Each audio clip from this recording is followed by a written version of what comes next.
Cool. Well, you mentioned it, and we talked about this before. Body cameras. Yeah. Yeah. So, again, the narrative out there is that cops turn off their body cameras before they go. And again, I tried to do my homework across the country. And the one thing this is another consistency from the policemen that I watched through my interviews, is that they all thought that the body cameras were their friend. Oh, yeah. Right? So why don't you talk about that too? Because I didn't hear the opposite. I didn't hear that they wanted to shut them off because it's my word against theirs. And if I have actual video of what took place, it's to my benefit. Absolutely. It took a while to get there, though. So you think about a guy like me who, let's see, it's probably, I think trying to think what year we fully had the department equipped with the correct body-worn cameras, but it was like 2018, 2019, something like that. Wow. That recent. Yeah. Okay. Yeah. Well, let's go back to money.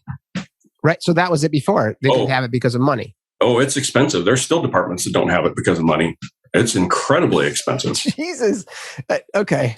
Yeah, that's just insane. And there's no funding to pay for it. But anyway. That's insane. Yeah, so that's a whole other fucking topic. But you picture a guy like me who's got, 20-something years on. I've been doing this. I've been pushing a patrol car around for 20-something years, been a detective. You want me to do what? You want me to film myself doing all this stuff? So there was definitely Did that bother you at first? Oh, it bothered a lot of people. Yeah. Yeah. Okay. You, right? To think about someone following you around and literally recording everything you do at work. Yeah, that'd be weird. Yeah. Well, I would be outed for not doing anything, and I'd be fired. Well, there you go. The ad business. You don't do anything too much. It's like, I know. Well, that was probably a concern for some people too. But it didn't take long for officers to realize that this thing was their friend, that they can do their job while being recorded, and that people they know you have a camera, right? They're going to go, well, where's the recording? If there's no recording, it didn't happen. I mean, that's the way this new generation is, right? I mean, if they don't capture it on their iPhone, it didn't. Right. It didn't exist. Yeah. Yeah. That's why they watch concerts like this. Yeah, exactly. Exactly.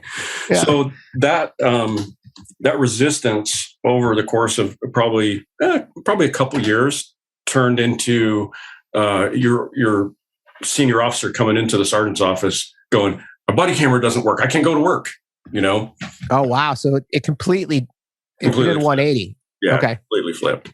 And there were some hurdles that we went over in the beginning because you have this new thing. Well, what's our policy going to be on it? And everybody's in the same boat. Like, what do we put for a policy? Like, what are we instructing these officers to do? Do they have it on from the moment they start their shift to the moment they end their shift? Well, of course not. Number one, the battery isn't going to last that long. Right. And number two, I mean, you got to go to the bathroom, right? You got to, maybe make a phone call on a break to a loved one, parent. We're going to record all of that? No, of course we're not. That's ridiculous. Yeah. So what is our policy? Do you turn it on when you get dispatched? Do you turn it on? Can you turn it off? That was another thing. I think it was I think the incident was in Sacramento where that was really a point of contention, because as soon as they had done something, they were talking about turn your camera off, and probably wanted to talk about something. I have no idea, but we had to get into that as well. So what we ended up with, and I'm assuming the policy is still the same, we eventually got to the point where you turn your camera on when you're sent to a call, or you are talking with somebody or initiated contact with somebody. And even that sounds really clear, right? Well, what if So when you get to the call, as an example, you're dispatched, you drive to the actual incident. At that point, you get out of your car, hit record. That's what you're talking about? Yeah. Okay. So when you're constructing a policy, though, it just takes a while to get through some of the little stuff. So if I tell you have to turn your camera on every time you contact somebody, does that mean that if you're working at the Sonoma County Fair on overtime and somebody comes up and asks you, where the merry-go-round is, you have to turn your camera on? Right. So you kind of get through that. That's a good point. Yeah. And then leaving it on during the entire contact. So from the beginning of the call to the end of the call, because what was happening initially was you'd have your camera on, you get to the call, you get everything kind of resolved, and then you get kind of control of the whole thing, maybe a couple other backup officers there, and then the main officer would go over and kind of strategize, like, okay, what are we going to do? We're going to take this guy to jail. We're going to, I need you to collect some evidence. Whatever that conversation is, they were turning it off to have that conversation because they didn't want to memorialize kind of their whole thought process. But we eventually got to a point where everybody now realizes that you want to memorialize that whole thought process. Okay. Because when you're talking about an incident that's going to end up, let's say, in federal court 2 years from now, okay, somebody is going to want to know, because something bad happened, somebody's going to want to know what your thought process was. Because if you don't leave that part in there, that leaves room for anybody, whether it's a defense attorney, the public, whatever, to just insert whatever they think happened during that time that the body-worn camera was off, which generally is something like, well, that's when they plan to kill my client. Right. You know what I mean? Right. And that's certainly not the case. So it's pretty ironed out now. They're on through the entire contact, and everybody's pretty much used to it. I can tell you from a management standpoint, it's a great thing to have, whether you're investigating a complaint. I mean, our sergeants now can take a phone call. Somebody complained, oh, the officer was rude to me on this traffic stop, gave me a ticket, called me an asshole, blah, blah, blah. Okay, that's great. Let's go bring it up on the computer. Call him back. No, he didn't. Thanks for coming. No, he didn't. And that's really how they've become the best friend of a lot of the officers out there, because when they get complaints, because everybody loves to complain about cops.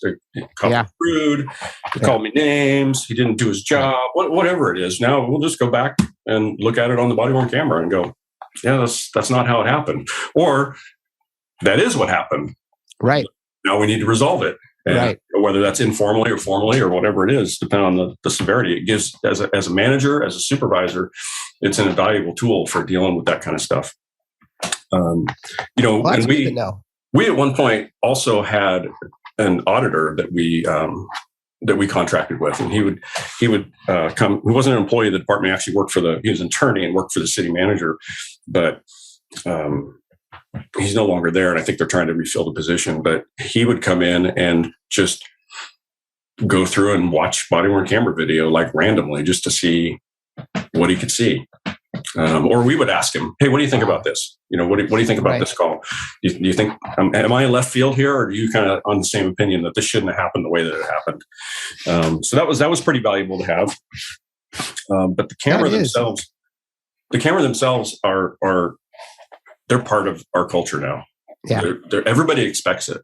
I mean, if you go to, if an officer is testifying to something that they witnessed, saw happen, whether it's like a fight, whatever it is, and it goes to court, and an officer testifies, there's 12 people in the box over there that want to know where the video is, because that's their expectation now. That's the public's expectation is, where's the video?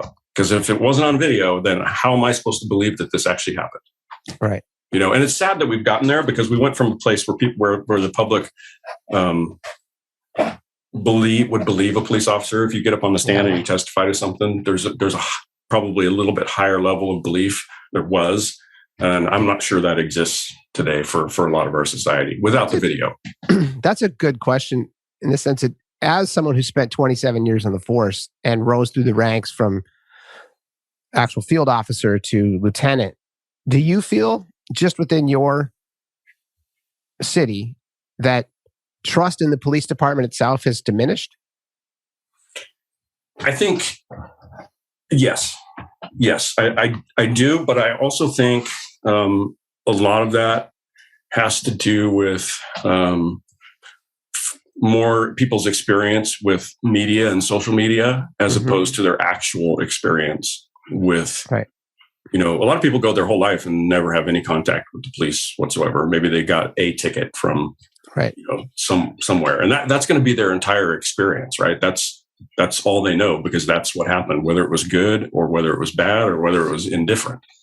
And today, with the way the media is and social media is you get the opportunity to experience everyone's angst, right? And people don't tweet about that officer that just gave them a break, right? Or the officer that helped find their lost child, or the officer who bought them a cup of coffee, or whatever it is, right? Those aren't the things that get tweeted out. Those experiences that people are sharing are negative experiences. And so you're with an ad background, and you're smarter than I am anyway. You probably understand that whole mechanism and how that affects your thought process and gives you biases. Well, that goes into the media business in general. If it bleeds, it leads, right? Yeah. And then that even goes into the psychology of the brain. Yes. So the brain itself registers negative more so than positive. And it does that because of our evolutionary biology, right? You need to be, hey, that thing over there with those big teeth, that can kill me. Right. So I'm going to remember that more than I remember someone making a compliment. And I think that is another thing I saw across the board in my homework with all the police officers and all the debates I watched, and then some of the stuff I read, was that some of them actually left the force because of this. Sure. There was a couple black officers that they thought they would be, I don't want to say excluded, but they thought maybe specifically in counties and departments that had some issues around racial issues specifically, they thought, well, I'm black, they're not going to come after me. And they did. And that was even more scary in the sense that when you lose sight of everything you guys do, and I think that's, again, my bias is obvious, I think, but the idea for me was to try to figure out through this conversation, what's the reality of the defund the police motive? Because there isn't anybody who's attempting this at a constructive level that will say we need to defund anything. And that goes to the military budget. That's another narrative that's just crazy. Like, to your point, you don't have tanks, and so you don't need to defund the tanks. You don't need to defund the AR-14s. You don't need to defund your Glocks. Those are weapons you need to do your job. And the same thing stands true with the narrative out there that cops are turning off their cameras, and cops are turning